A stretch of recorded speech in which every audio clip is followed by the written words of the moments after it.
సంగప్ప అని ఒకప్పుడు V6లో పనిచేసిన ఒక జర్నలిస్టు గత 3 సంవత్సరాల నుంచి బీజేపీలో అధికార ప్రతినిధిగా పనిచేస్తున్నారు. ఈ సంగప్ప గారు ఏప్రిల్ నెలలో 22 నుంచి 20వ తారీఖు మధ్యలో ఈ సంవత్సరం ఈ బాధిత కుటుంబం దగ్గరికి వెళ్ళి వాళ్ళందరితో మాట్లాడి వాళ్ళందరినీ తీసుకొని హైదరాబాద్లో జూబ్లీ హిల్స్లో నివాసం ఉంటున్న బండి సంజయ్ గారి ఇంటికి వీళ్ళను తీసుకుపోయినరు. ఆ అమ్మాయి తన బాధంతా వెళ్ళబుచ్చుకున్నది. ఇగో మీ కొడుకు నన్ను ఇడివంగా చేసిండు, ఇగో వీడియోలు ఇట్లున్నాయి, చాటింగ్లు ఇవి ఉన్నాయి, అవన్నీ ఉంటే బండి సంజయ్ గారు చెప్పింది ఏందా అంటే ఆ అమ్మ నాకు చెప్పిందండి. బండి సంజయ్ గారు చెప్పింది ఏంటంటే, మీరు మీ బిడ్డ ఎంతమందితో తిరిగిందో ఏందో నాకు తెలియదు, నేను మాత్రం దీనికి ఒప్పుకునే సవాలే లేదు.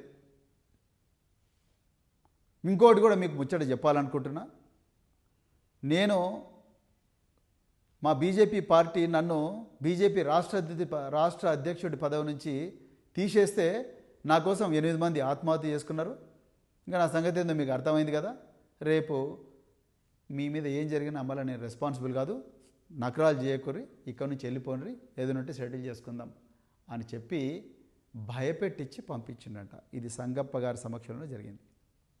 ఆ మహిళ చెప్పింది నాకు.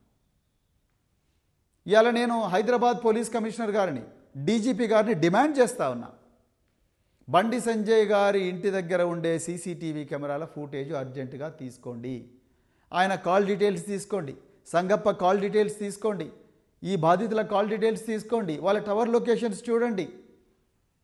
మీకు 2 నిమిషాల్లో కేంద్ర హోంమంత్రి ఏం చేసిండో మీకు అర్థమవుతుంది.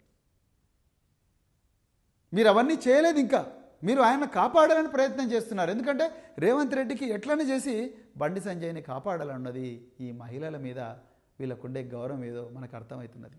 ఇలా రీల్స్ మీద రీల్స్ చేసే సీతక్క గారు ఎందుకు మాట్లాడడం లేదు, కొండా సురేఖ గారు ఎందుకు మాట్లాడడం లేదు, ఎందుకు మాట్లాడింది? కాంగ్రెస్లు ఒక్కరన్నా మాట్లాడుతున్నారా? ఒక్కరన్నా ఎక్కడ పోయారు మీ వాళ్ళందరూ రోడ్ల మీదకి? ఎందుకు రాలేదు? ఎందుకు రావడం లేదు రోడ్ల మీదకి? సోనియా గాంధీ గారికి ఈ విషయం చెప్పినరా? ప్రియాంక వధేరా గారికి ఈ విషయం చెప్పినరా? మీరు చెప్పలేదు. కేవలం బీఆర్ఎస్ పార్టీ కొట్లాడుతున్నారు.